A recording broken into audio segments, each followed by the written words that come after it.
News Special Edition.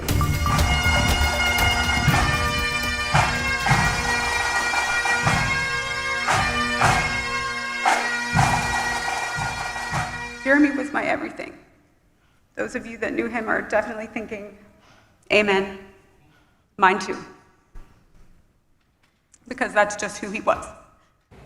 For 15 years, Detective Sergeant Jeremy Brown helped keep people safe with the Clark County Sheriff's Office. Today, his fellow officers, his family, and members of the community are saying thank you and goodbye after he was shot and killed in the line of duty. Thanks for joining us on a special edition here of KGW News. The memorial service for Sergeant Brown right now is just wrapping up. We can take a live look right now at the service. This is at the A. Casino in Ridgefield, happening this afternoon. Just a powerful service today. It started a couple hours ago at 1 p.m. A venue there large enough to hold the thousands of people who wanted to be part of this service. We just saw the honor guard leaving as they folded up the flag on top of Sergeant Brown's casket.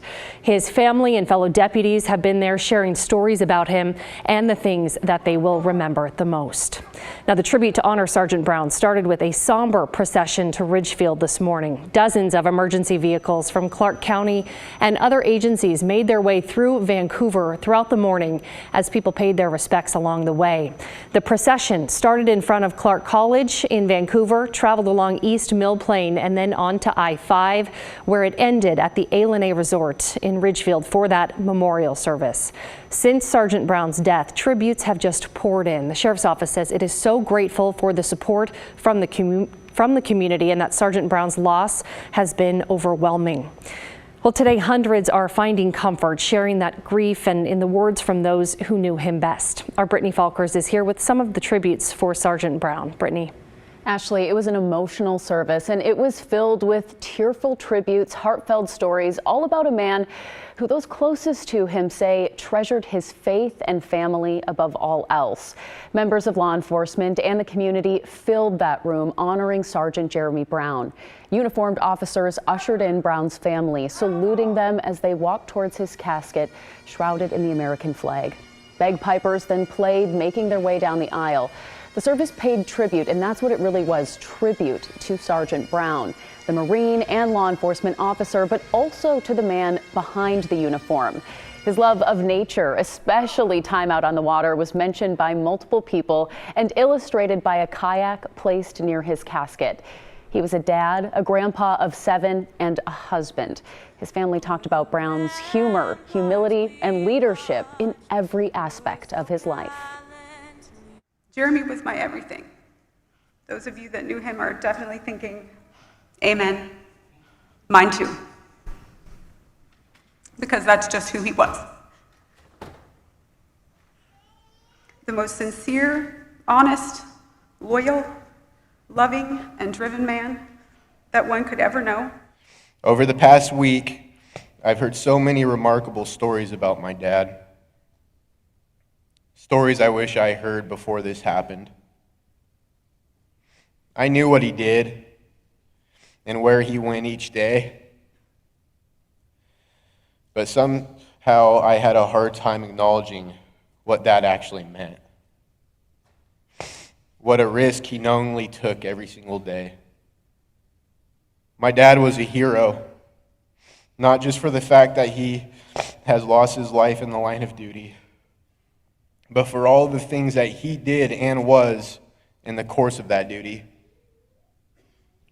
My dad was a quiet, humble leader who inspired others to embrace their own.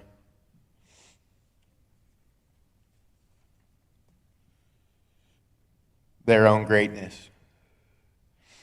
He relayed a confidence that made you feel comfortable and brave.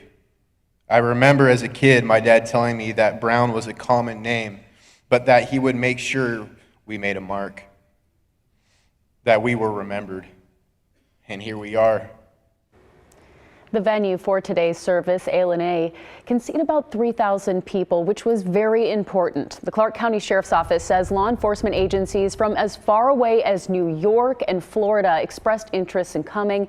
Sergeant Brown was a reserve deputy in Missoula County, Montana, and they expected to see representation from there as well. It was a full house to pay tribute to Sergeant Brown. And while many watched the memorial from home through a live stream, there was also a place where people could come and watch it together at Vancouver Church. Now, there is a memorial fund for Brown's family. Donations can be made to the Clark County Sheriff's Office Brown Family Memorial Fund at any IQ Credit Union branch. Ashley? A beautiful tribute. Brittany, thank you. Well, the man suspected of killing Sergeant Brown is Guillermo Rea Leon. He's in jail right now in Clark County. We will have much more coverage of Sergeant Brown's memorial coming up at 4 o'clock and a full wrap-up tonight at KGW News at 11. And if you would like to watch the entire memorial and the procession leading up to that, you can find it right now on KGW.com. That's where you'll find all of our coverage of his death and the latest against the suspect. Well, 3 major hospital systems in Oregon plan to require vaccines for employees. Peace Health, Kaiser, and OHSU have all announced plans to mandate the COVID vaccine, even though Oregon has a more than 30-year-old law prohibiting hospitals from requiring vaccines. Our Kristen Severance joins us with more on this. And Kristen, so how are they able then to require these vaccines? All right, Ashley, so many of the hospitals are really just moving forward with these requirements despite that Oregon law.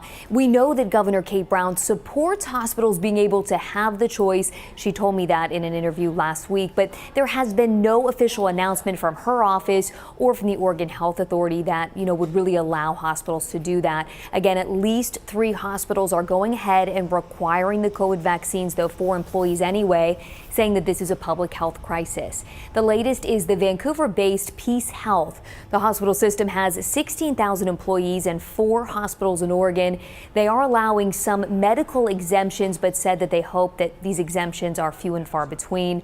At a news conference about an hour ago, Dr. Doug Cook, the chief physician executive at Peace Health, said that requiring employees to get the vaccine is, quote, the right thing to do to protect patients, employees, and their families. I asked him again how they plan to require the vaccine in Oregon and still comply with that state law.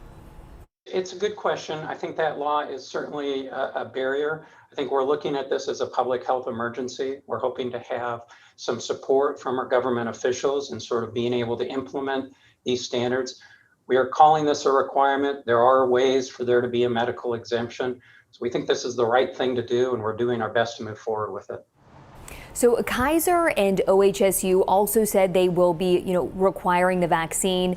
The other major health systems in Oregon that we checked with, including Salem, Legacy, and Providence, they told us they are recommending the vaccine right now because, again, of that Oregon law that does not allow them to mandate it.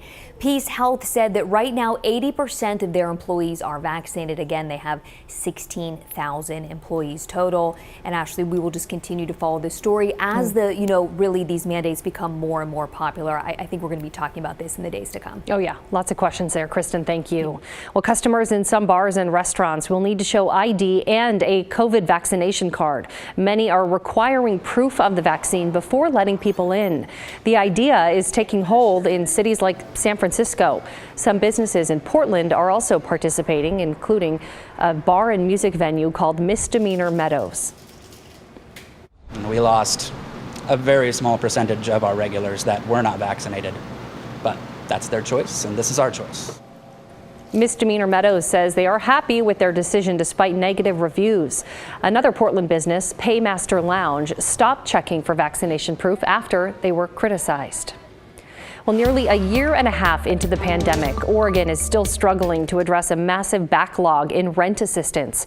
More than 20,000 households are waiting for money. Now, advocates worry a fast approaching federal deadline could make matters worse.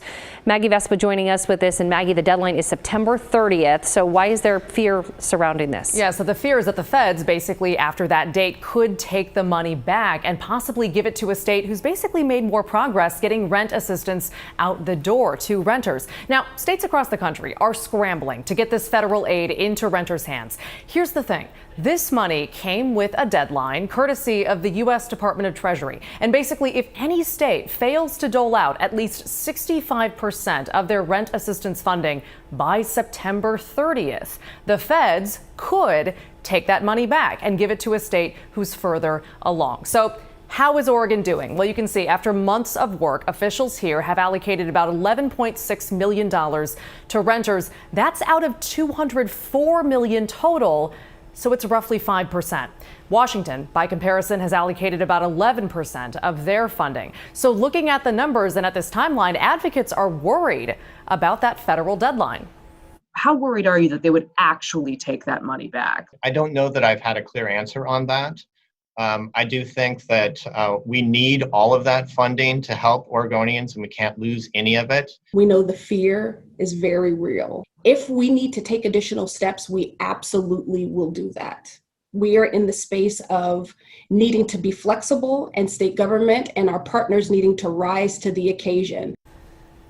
Andrea Bell with the state there. So Oregon officials have hired more than 60 surge capacity employees, as they're calling them, to speed up production. And they tell us they're very confident the feds will not take back these funds. And one reason, this is a national problem, and most states are in the same boat. Still, that deadline looms, and we'll keep you posted. Back to you. Maggie, thank you. There has been a development today in Portland's push for police body cameras. The mayor is now advocating for them. Today, Mayor Wheeler announced he wants the police bureau to start researching equipment, get bids, and look for grant money. A KGW investigation back in February found that Portland is the largest police department in the country that doesn't have body cams. The city has explored police body cams for about a decade now, but those efforts have been sidetracked from time to time because of a lack of money and politics. Recently, the U.S. Department of Justice called on Portland leaders to implement body camera programs as part of a settlement agreement over police reform. The issue has also come up during contract negotiations with the police union.